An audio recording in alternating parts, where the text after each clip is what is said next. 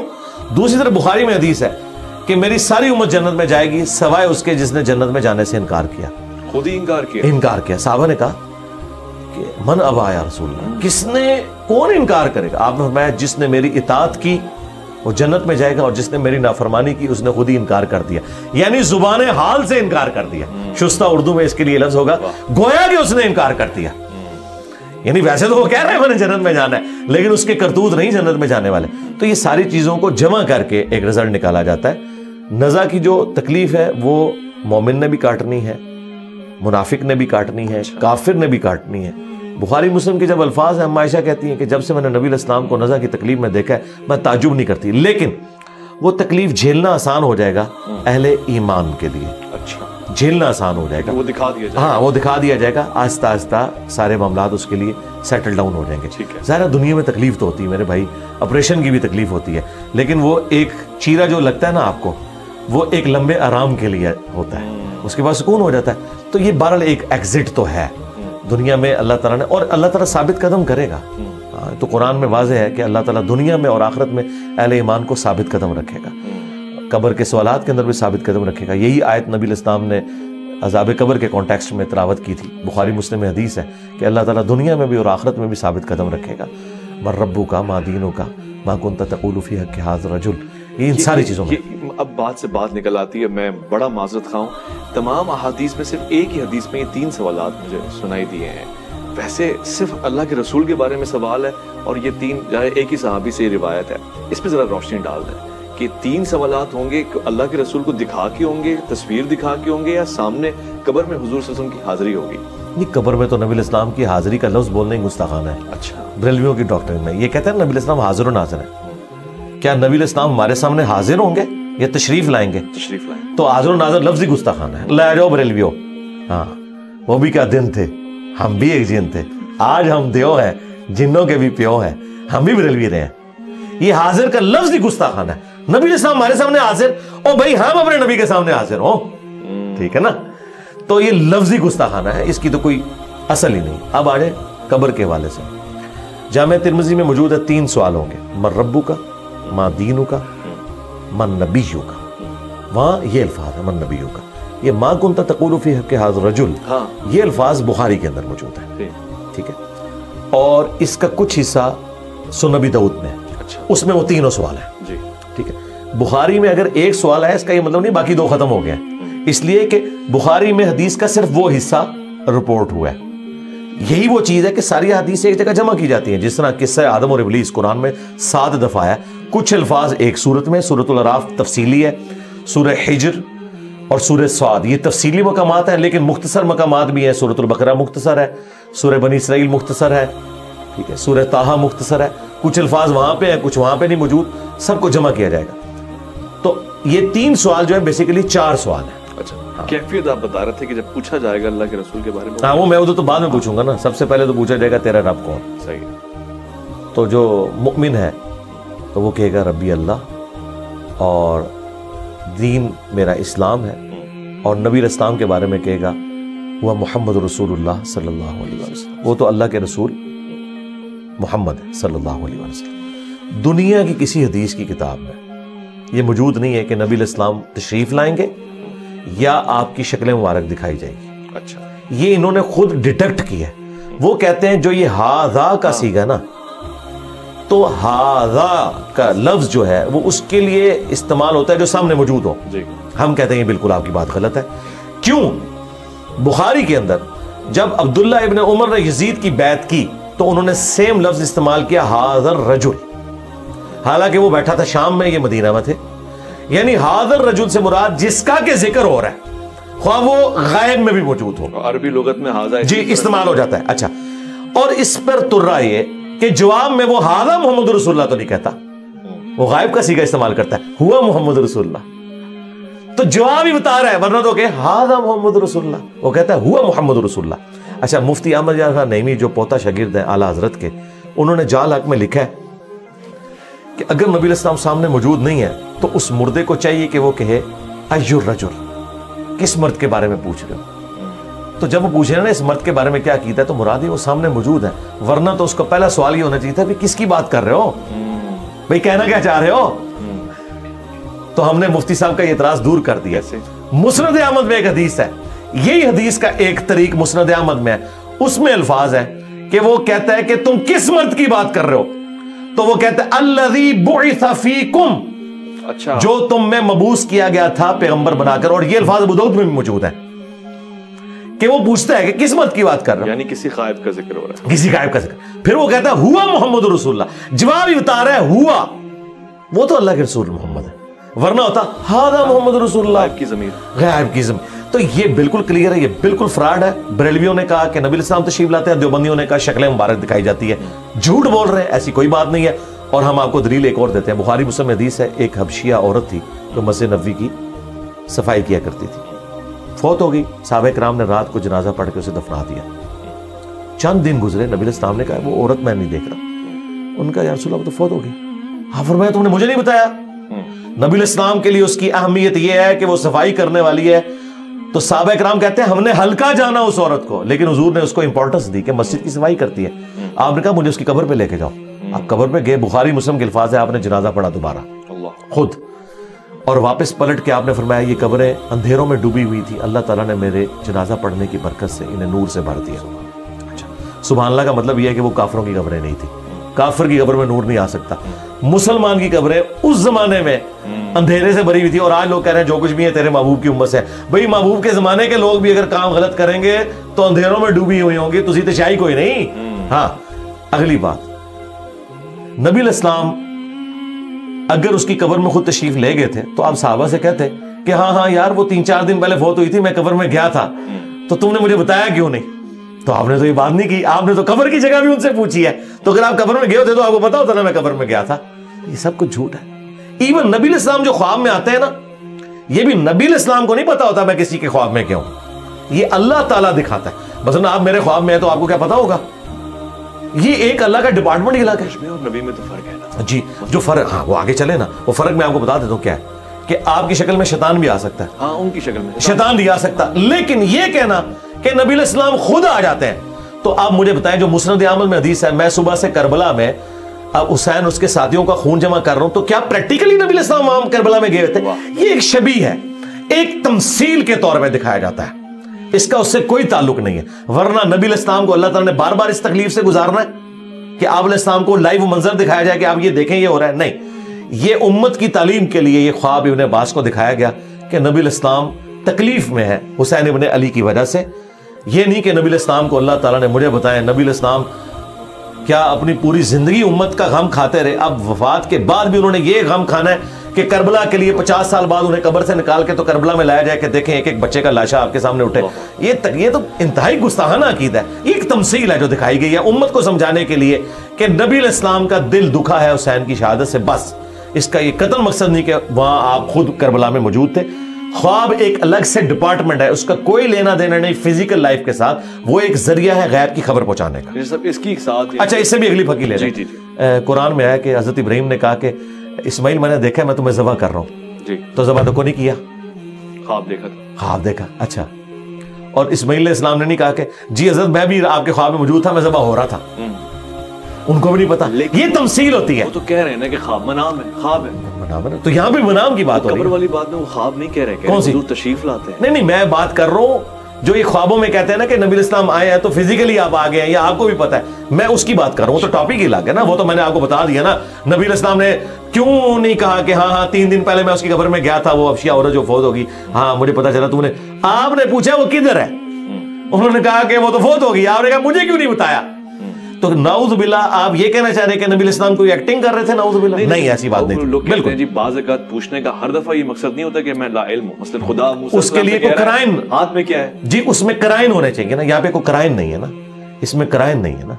اچھا اس پہ بھی آپ مجھ سے لے لیں، یہ سلونی والی بات کرتے ہیں، اس میں الفاظ ہیں جب تک میں ممبر پہ موجود ہوں تو مجھ سے جو پوچھو گے میں بتاؤں گا۔ ہمارا ایک عقیدہ ہے کہ نبی الاسلام جتنی دیر ممبر پہ تھے اللہ تعالیٰ کی غیبی تائید تھی کہ اب آپ سے جو بھی سوال پوچھے گا ہم آپ کو اسی وقت اس کا جواب سکھائیں گے، تاکہ آپ اپنی نبوت کو اسٹیبلش کریں. صرف ممبر پہ؟ جی ممبر پہ. اس لیے کہ نبی السلام نے کہا جب تک میں ممبر پر موجود. اب آپ پوچھیں کہ اس کی دلیل؟ جی دلیل اس کی ہے، بخاری مسلم میں حدیث ہے. نبی السلام نے کہا جب میں معراج سے واپس آیا تو کافروں نے مجھ سے ایسے ایسے سوالات کیے کہ مجھے ان کے جواب نہیں آتے تھے. یہ الفاظ ہیں بخاری مسلم کے. اور میں اتنا پریشان ہوا کہ اعلان نبوت کے بعد کبھی اتنا پریشان نہیں ہوا تھا کہ میں ان کے سوالوں کے جواب ہی نہیں دے سکتا. وہ کیا پوچھ رہے تھے؟ بتاؤ بیت المقدس کے کتنے دروازے ہیں، باہر کون سے کلر کا پینٹ ہوا ہوا ہے، کتنی سیڑھیاں ہیں. جو شخص ایک رات میں گیا ہے اور وہ بھی برزخی طور پہ، وہ اتنی ساری چیزوں کا حساب کیسے رکھ سکتا تھا؟ تو بخاری مسلم کے الفاظ ہیں جب انہوں نے سوال کیے مجھے جواب نہیں آ رہے تھے، میں اتنا پریشان ہوا کہ مجھے جھوٹا کہیں گے.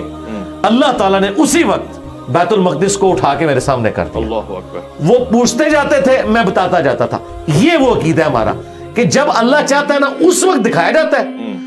ہر وقت ہر چیز کا علم. کیا پتہ ہر وقت اللہ چاہتا ہوں، یعنی اس کی چاہت پہ مبنی ہے نا. یہ جو چاہت ہے نا یہ عقیدہ کفر ہے.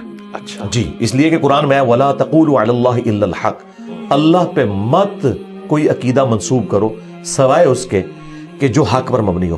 میں نے جو عقیدہ منسوب کیا اس کی میں نے آپ کو پریکٹیکل مثالیں دے دی کہ نبی الاسلام کو تھوڑی دیر پہلے اپنی نبوت کے بارے میں ہوا کہ یہ جھٹلائیں گے. اللہ نے یہ ساری مثالیں میں نے دی کہ اللہ تعالیٰ وقتی طور پہ وہ چیزیں دکھاتا تھا. اچھا پھر قرآن میں بھی جو سوالات آپ سے پوچھے جاتے تھے اس سے پہلے آپ کو قرآن کہہ رہا ہے کہ اس سے پہلے آپ کو نہیں پتا تھا کہ یوسف علیہ السلام کس طرح مصر پہنچ کے ہم نے جواب دیا. یہ تو ہمارا عقیدہ ہے. یہ ان کا جو عقیدہ ہے کہ ہر وقت ہر چیز کا علم ہوتا ہے اور سب کچھ عطا کر دیا ہے، یہ کس آیت اور حدیث میں لکھا ہوا ہے؟ یہ من گھڑت عقیدہ. ہم نے تو اپنے قائد کے دلائل رکھ دیے. اس کے اوپر جذباتی ڈاکٹرن کھڑی کرنا کہ جی آپ فیتا لے کے تو ناپ رہے ہوتے ہیں نبی کے علم کو. نہیں، قرآن جگہ جگہ کہہ رہا ہے کہ تم سے قیامت کے بارے میں پوچھتے ہیں. ٹھیک ہے تم اللہ کے پاس ہے. یہ ہے جی وہ علم جو نہیں ہے نبی کے پاس. آپ مجھے اچھا آپ بھی مانتے ہیں کہ نبی السلام کے پاس قیامت کا علم نہیں قرآن کی روح سے؟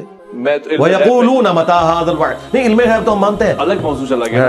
وَيَقُولُونَ مَتَىٰ هَٰذَا الْوَعْدُ إِن كُنتُمْ صَادِقِينَ قُلْ إِنَّمَا الْعِلْمُ عِندَ اللَّهِ. ایک چیز میں نے ثابت کر دی نا، آپ کی ڈاکٹرین ٹوٹ کی ماں کا نام یکون کی، کیونکہ آپ نے کہا ہر چیز کا علم ہے. قرآن کہہ رہا ہے کہ اے نبی تم سے قیامت کا اس طرح پوچھ رہے ہیں جس طرح تم دھاگ لگا کے بیٹھے ہوئے ہو. تم فرماؤ اس کا علم تو اللہ کے پاس ہے.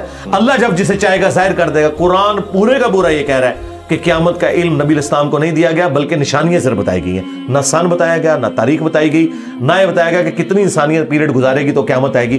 یہ تو ایک واضح چیز قرآن میں آئی ہے نا، اس کا انکار تو کفر ہے نا. لیکن آج آپ بریلویوں سے پوچھیں، جال حق میں مفتی احمد خان نعیمی سے جب پوچھا گیا بھی بتاؤ یہ قیامت تو نکل ہے نا، تم کہہ رہے تو فیتا تو اللہ نے مار دیا. تو اس نے کہا کہ یہ رسول اللہ کی محبوبیت کا تقاضا ہے کہ مرنے سے پہلے اللہ تعالیٰ نے حضور کو قیامت کا بھی بتا دیا ہوگا خود سے. وَلَا تَقُولُوا عَلَى اللَّهِ إِلَّا الْحَقِّ. یہ کذاب اللہ کے اوپر جھوٹ مانتے ہیں. ٹھیک واضح ہو گیا. آپ نے شہیدوں کا ذکر کیا اور ظاہر موت کا ہمارا موضوع ہے. شہادت اس سے جڑی ہوئی ہے، گویا زندگی سے زیادہ جڑی ہوئی ہے. قرآن بھی یہ کہتا ہے یہ زندہ ہے ان کو مردہ نہ کہو. اب یہ کون سا فیس ہے؟ یہ برزخ کا کوئی فیس ہے یا شہید کس طرح سے زندہ ہے، رزق کس طرح سے حاصل ہو رہا ہے؟ یہ ڈیفائن کرتے ہیں صحیح کلیئر معنوں میں، کیونکہ اس کو ہم مردہ تو نہیں کہہ سکتے. ہاں جی یہ اس کو بھی پہلے کلیئر کر لیں. جو مردہ اسے مردہ کیوں نہیں کہا جائے گا؟ قرآن یہ نہیں کہنا چاہ رہا. اگر اس کا مطلب یہ ہے تو مجھے بتائیں صحیح بخاری میں 4 جگہ تفصیلی خطبہ ہے سیدنا ابو بکر کا. من کان یعبد محمدا فإن محمدا قد مات. جو کوئی تم میں محمد کی عبادت کرتا تھا جان لے محمد مر گئے. تو حضرت ابو بکر صدیق نے تو کہا ہے کہ نبی الاسلام مر چکے ہیں. حضور شہید ہوئے. ایک ٹاپک لادہ ہو گیا. ادھر ہے نا، ادھر ہے. نبی الاسلام تو افضل ترین شہید ہے. جی آپ شہید ہیں، آپ شہید ہیں. بخاری میں موجود ہے کہ اے عائشہ جو خیبر کے موقع پہ مجھے زہر دیا گیا تھا وہ میری رگیں کاٹ رہا ہے. نبی علیہ السلام کو آنری طور پر اس شہد کو عود کروا کے شہادت کی موت دی گئی. یعنی آج یہ بات کلیئر ہو جائے نا کہ جی سب کے نزدیک ہے نبی علیہ السلام شہید ہوئے ہیں. جی شہید ہوئے ہیں، لیکن یہ آنری شہادت ہے. یہ وہ والی شہادت نہیں ہے کہ میدان جنگ میں آپ شہید ہوئے ہوں. کیوں؟ وہاں اللہ کا ڈیوائن رول ہے کتب اللہ لأغلبن انا ورسلی. یہ میری بات طے پا چکی ہے کہ میں اور میرے رسول غالب رہیں گے. اگر عیسیٰ ابن مریم قتل ہو جاتے ہیں نا یہودیوں کے ہاتھوں تو ان کی تو رسالت فارغ ہو جاتی، کیونکہ رسول تو خود دھمکی لگاتا ہے خود قتل ہو جائے تو پھر تو مخالف جیت کے. اس لیے رسول جب بھی دھمکی لگاتا ہے نا اس کے مخالف قتل ہوتے ہیں، وہ نہیں قتل ہوتا. نبی علیہ السلام بھی قتل نہیں ہوئے. آپ کو آنری طور پہ شہادت دی گئی ہے 4 سال بعد اس زہر کا اثر واپس لا کے. انبیاء لیکن قتل ہوئے یحییٰ علیہ السلام. جی وہ ہوئے. اچھا اب ادھر واپس ہیں جہاں سے ہم نے بات سٹارٹ کی. شہید ڈاکٹر تعلق قادری صاحب نے ایک تقریر میں جذبات میں کہا کہ نبی کو مردہ کہنے والوں تم مر جاؤ.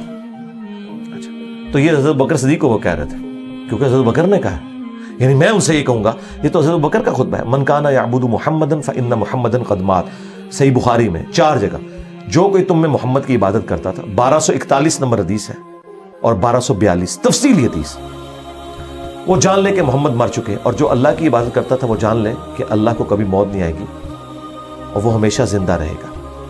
فإن اللہ حی لا یموت. مجھے بتائیں صحابہ میں کوئی حضور کی عبادت کرتا تھا؟ کوئی نہیں. تو یہ فرضی جملہ کیوں بولا حضرت ابوبکر نے؟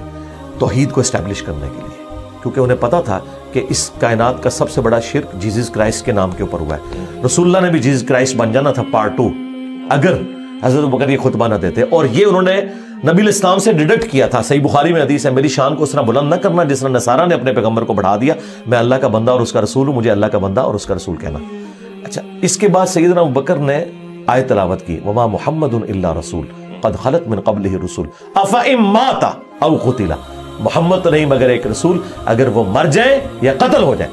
اب پاکستانی کہتے ہیں جی وصال شریف فرما جائیں یا شہید شریف ہو جائیں, حالانکہ یہ دونوں عربی کے الفاظ اللہ نے تو نہیں یوز کیے.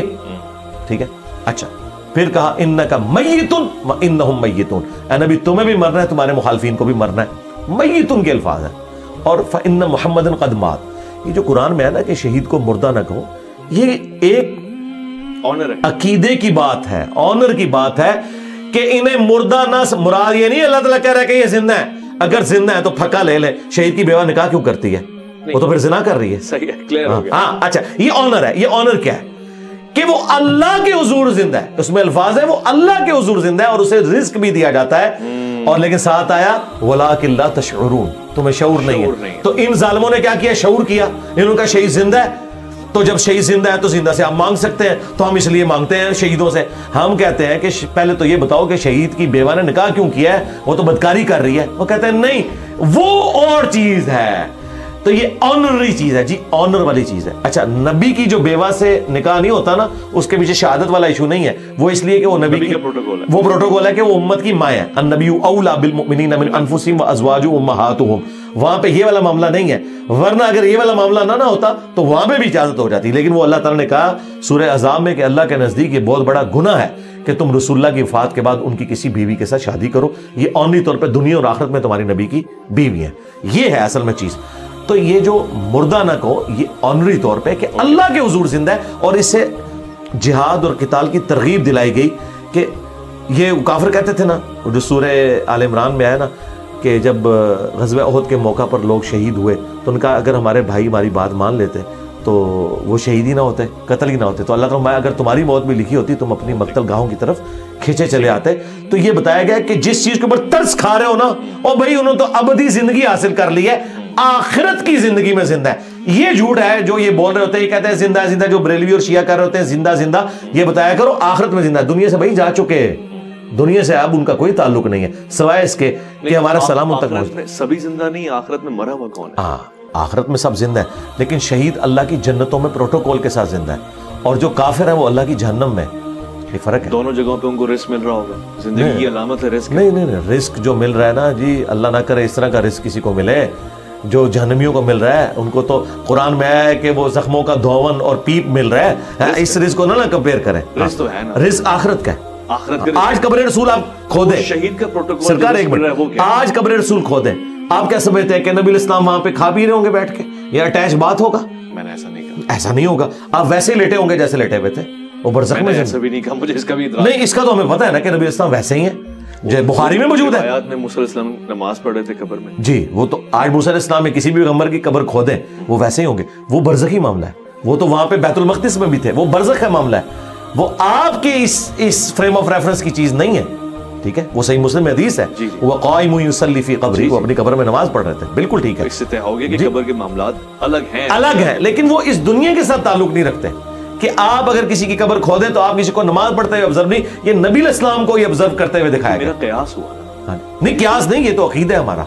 ٹھیک ہے, ہاں, یہ عقیدہ ہے. قبر کھود کے تو نہیں دیکھا گیا نا. نہیں, قبر کھود کے نہیں دیکھا, لیکن ایک تو ہوا نا صحیح بخاری میں حضرت عمر کا پاؤں نکل آیا تھا 70 سال کے بعد, تو وہ لوگوں نے استغفار پڑھنی شروع کر دی.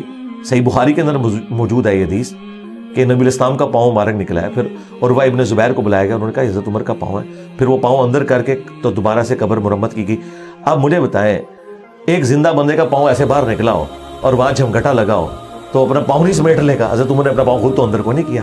اس طرح کی کوئی انبیاء کی بات کر رہے تھے. نہیں, میں آپ کو بتا رہا ہوں نا کہ ظاہر ہے کہ انبیاء کرام علیہ السلام کا جو پروٹوکول ہے بعض اصحاب رسول کو, اللہ کے نیک بندوں کو, اہل البیت کو بھی حاصل ہے. میں آپ کو اس کی ایک مثال دے رہا ہوں کہ وہ ذہین ہے. انبیاء کا پروٹوکول سب سے الگ ہے. نہیں وہ الگ ہے, نبی جڑا شے کوئی نہیں ہے, مجھے بالکل ٹھیک ہے, وہ اعلیٰ ترین درجہ ہے. ظاہر ہے. مجھے بتائیں انبیاء جنت الفردوس میں جائیں گے نا, اور انبیاء کرام کے جو پیروکار ہیں سچے وہ بھی جنت الفردوس میں جائیں گے. تو آپ کیا کہیں گے, دونوں برابر ہو گئے؟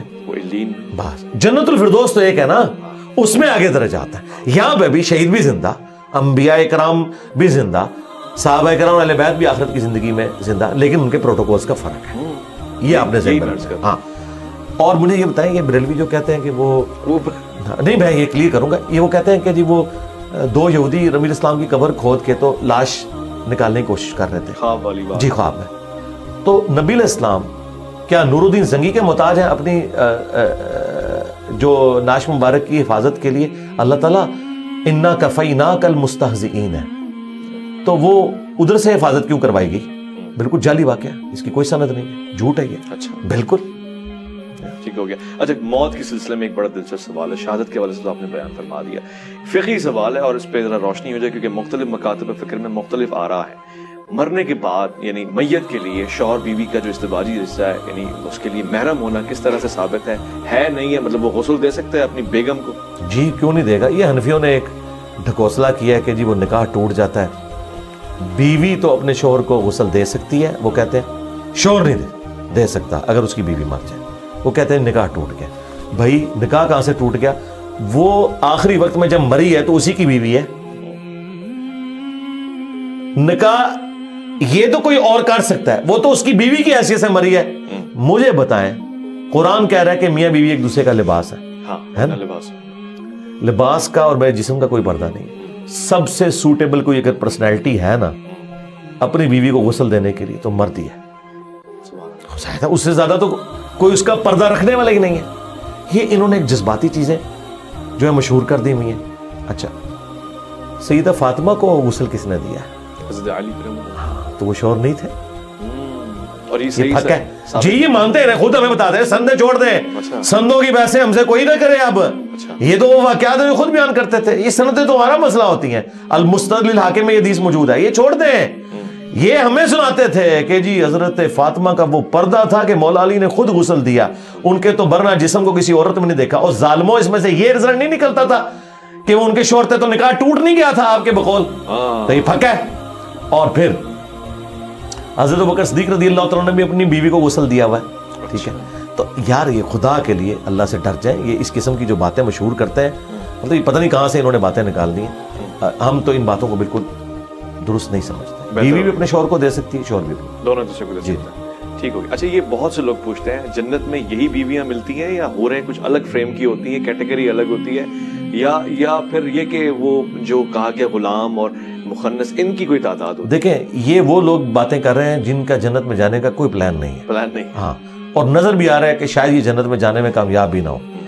اور جو بیچارے جنت کی فکر میں ہے نا, وہ اس طرح کے سوالات نہیں کرتے, وہ تیاری میں ہے. اور یہ میں آپ کو جو بتا رہا ہوں, یہ جملہ کسی کو شاید بھاری لگ رہا ہو, قرآن میں بھی لکھا ہے. اللہ تعالیٰ ہمارا ہے کہ جو لوگ آخرت پہ ایمان نہیں رکھتے وہ نبی سے بار بار پوچھتے ہیں قیامت کب آئے گی, سورہ شورا میں. اور جو قیامت پہ ایمان رکھتے ہیں وہ ڈرتے رہتے ہیں کہ یہ آ ہی نہ جائے. اللہ اکبر. ٹھیک ہے نا. تو ہمیں اس طرح کی باتوں سے نہ کوئی انٹرسٹ ہے کہ ہم ان کے اندر کوئی تفصیلات میں جائیں اور چسکے لیں. اس کے لیے آپ طارق جمیل صاحب سے رابطہ کریں. ہم آپ کو اجمالاً کہتے ہیں کہ جو قرآن میں آیا کہ جنت میں ہر وہ چیز ہے جس کی تم خواہش کرو گے. اچھا, ہاں, یہ کیٹاگوریکل ہے. ہر وہ چیز ہے جس کی تم خواہش کرو گے, یہ کیٹاگوریکل جملہ ہے.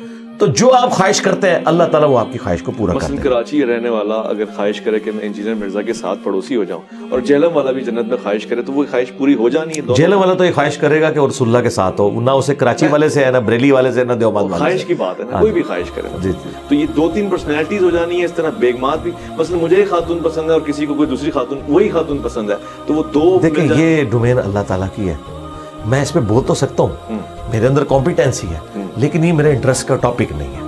نہ میں اس کو اس لیول پہ اترنا چاہتا ہوں کہ آپ نوجوانوں کے لیے کوئی کلپ بنا کے تو لوگوں کو اس چکر میں ڈال دیں. بھائی اس وقت تو اپنی آخرت کی تیاری کریں, آپ نے مرنا ہے, اللہ کے حضور جانا ہے. ایک دفعہ ادھر سے نکلنے میں کامیاب ہو جائے آگے جا کے اللہ نے آپ کو سب کچھ دینا ہے انشاءاللہ. یہ میں آپ کو گارنٹی کرتا ہوں کہ قرآن یہ کہتا ہے کہ ہر وہ چیز ہے جو تم خواہش کرو گے. ٹھیک ہے, جب یہ کیٹاگوریکل جملہ ہے نا, ہر وہ چیز ہے جو تم خواہش کرو گے, اللہ تعالیٰ ہر چیز کے اوپر قادر ہے. ٹھیک ہے, اللہ تعالیٰ کے لیے کوئی مسئلہ نہیں ہے کہ کسی شخص کو ایک بیوی دے جنت میں یا 1000 بیوی دے, جس شکل کی وہ چاہے اس شکل و صورت کی دے, جس طرح کی وہ چاہے اس طرح کی دے. اور اللہ تعالیٰ اس چیز کے اوپر بھی قادر ہے کہ ایک عورت کو جس طرح کا شوہر وہ چاہتی ہے وہ مل جائے.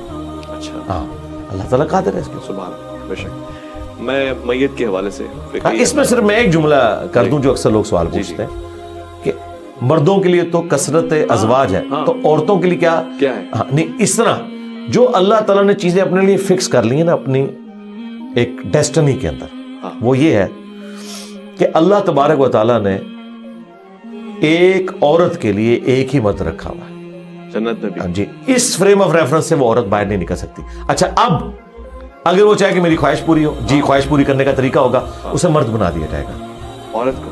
جی, کیونکہ پھر وہ اللہ تعالیٰ کے ان رولز کے لیے, جیسے کہتے ہیں نا اس کو قانون اس پہ اپلائی ہوگا, یہ اس کے اوپر نیشنلٹی والا اس صورت میں اپلائی ہوگا. یہ میں آپ کو سولوشن دے رہا ہوں, یہ میں نے قرآن و حدیث میں نہیں کر رہا. نہیں, میں سولوشن میں ٹرانسجنڈر ہی بن جائے گا. نہیں, کیوں بنے گا, اللہ نے بنانا ہے نا. جی, اگر آرٹیفیشل انٹیلیجنس کے ذریعے آپ کی شکل کی عورت دکھائی جا سکتی ہے آپ کو, مگر بنائی نہیں جا سکتی. نہیں, وہ تو نہیں, اللہ تو بنا سکتا ہے نا. اللہ سب کچھ کر سکتا ہے, اس لیے اللہ پہ آپ یقین کریں, اللہ تعالیٰ سب کچھ کرے گا. تو اگر کوئی عورت کہے گی نا کہ مجھے مرد زیادہ چاہیے, تو ٹھیک ہے, یہ چیز تو اللہ تعالیٰ کی آپ رول کے طور پہ نہیں توڑ سکتے کہ اللہ تعالیٰ نے ایک عورت کے لیے ایک ہی مرد رکھا ہے. اب اگر کوئی عورت کہتی ہے جی مجھے جو ہے وہ زیادہ اس طرح کی خواہش ہے, تو ٹھیک ہے, پھر وہ اللہ کے اس پہلے رول کو ٹیسٹ کے اندر آئے گی کہ وہ اللہ کی خواہش پہ اسے مرد بنایا جائے گا, اس کے بعد جتنی مرضی عورتیں ہیں. اللہ کے اس چیز سے آپ باہر نہیں جا سکتے نا, وہ اللہ کے اپنے رولز ہیں. میں نے سولوشن آپ کو دے دیا, یہ موجود ہے. اور آخری بات, یہ سارے کے سارے مسئلے آپ کے ہیں اس دنیا کے اندر, آخرت کی ڈومین ہی الگ ہے. آپ مجھے بتائیں, شادی سے پہلے نوجوان مرد و عورت شادی کو کس طرح آئیڈیلائز کر رہے ہوتے ہیں, شادی کے بعد ان چیزوں کی 1% بھی اہمیت نہیں رہ جاتی ہے, کوئی اور چیز سامنے آ جاتی ہے. بھائی آپ جب جنت میں جائیں گے نا, اگر مجھ سے پوچھیں جنت میں جا کے جو آپ کی سب سے شدت کی خواہش ہے نا, وہ اللہ کا دیدار ہے. اچھا, ہاں, یہ سب سے بڑی نعمت ہوگا. جی ہوگا, اس کے قائل ہیں. جی قرآن میں لکھا ہے. میں شیعہ علماء کو کہتا ہوں, میں ایسی جنت کے اوپر لعنت بھیجتا ہوں جس میں مجھے میرے رب کا دیدار نہ ہو. میں نے تو زندگی کاٹی اس میں, میں نے اس جنت کو لے کے کیا کرنا ہے. یہ ردی کی ٹوکری میں ان کا عقیدہ پھینکنا چاہیے جو یہ کہتے ہیں کہ دیدار نہیں ہوگا. دوسری طرف یہ آپ کو کہانیاں کراتے ہیں کہ مولا علی اس وقت سجدے سے سر نہیں اٹھاتے تھے جب تک اللہ کو دیکھ نہ لیں, پھر کہتے ہیں نہیں وہ دل کی آنکھوں سے دیکھتے تھے. تو دیکھنا تو ثابت ہو گیا نا بقول تمہارے بھی. یہ تمہاری ٹینشن ہے کہ ان آنکھوں سے یا دل کی آنکھوں سے دیدار الہی نہیں ہے نا, تو سرکار ہم ایسی جنت کے اوپر لعنت بھیجتے ہیں. اللہ اگر اللہ کا دیدار نہیں ہے.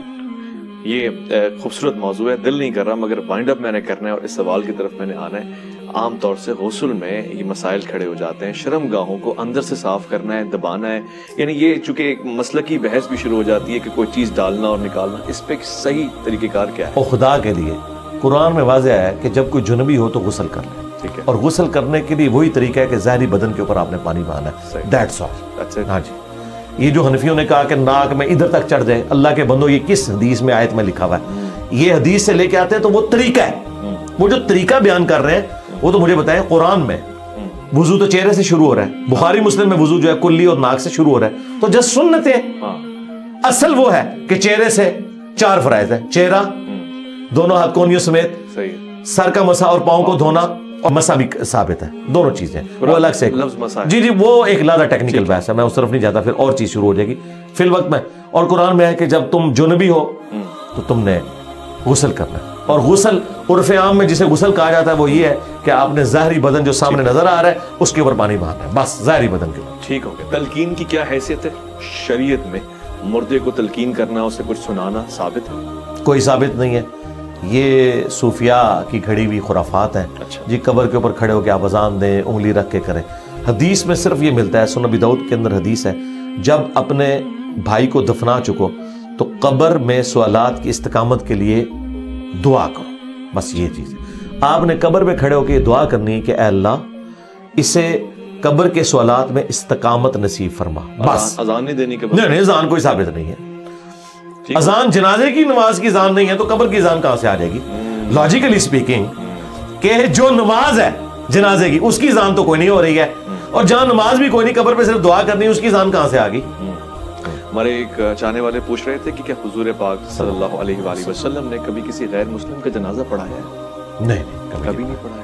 منافق کا پڑھایا تھا، غیر مسلم کا نہیں پڑھایا، وہ بھی قانوناً چونکہ مسلمان تھا اس لیے پڑھایا، اور بعد میں اس سے بھی منع کر دیا گیا سورہ توبہ میں، نہ تو آپ نے کسی منافق کی قبر پہ کھڑے ہونا ہے، نہ اس کے لیے دعا کرنی ہے۔ غیر مسلم کا جنازہ نہیں پڑھایا، کیونکہ جنازے کے اندر آپ دعائے مغفرت کرتے ہیں، اور سورہ توبہ کی آیات ہے کسی نبی اور کسی اہل ایمان کے لیے شایع نہیں کہ چاہے اس کا کوئی قریبی رشتہ دار بھی کفر کی حالت میں مرا ہو کہ اس کے لیے دعا کرے۔ جب دعا نہیں کی جا سکتی تو جنازہ تو دعائے مغفرت ہے، وہ ہو ہی نہیں سکتی۔ ماشاءاللہ واضح ہو گیا۔ بہت بہت شکریہ انجینئر محمد علی مرزا صاحب، آپ نے ہمیشہ ہماری رہنمائی فرمائی ہے بہت ہی آسان انداز سے۔ سرمن پروگرام کو آپ نے دیکھا اور بہت ہی ایک خوبصورت سا جائزہ آپ نے موت، عالم موت، پھر برزخ، اور اس کے بعد یہاں تک کہ قبر تک بھی پہنچے۔ ہم نے میت کے احکام اور اس کے بعد جنازے کا بھی تھوڑا سا جائزہ لیا ہے۔ امید ہے اللہ نے زندگی دی، جیسے کہ انجینئر صاحب نے فرمایا یہ آن ریکارڈ چلا گیا، اس کا اجر آپ کو، مجھے اور سب کو خاص طور سے انجینئر صاحب کو ملتا رہے گا۔ اپنا خیال رکھیں گے، میں اور مولانا کے سفر میں دیکھتے رہیں گے پروگرام۔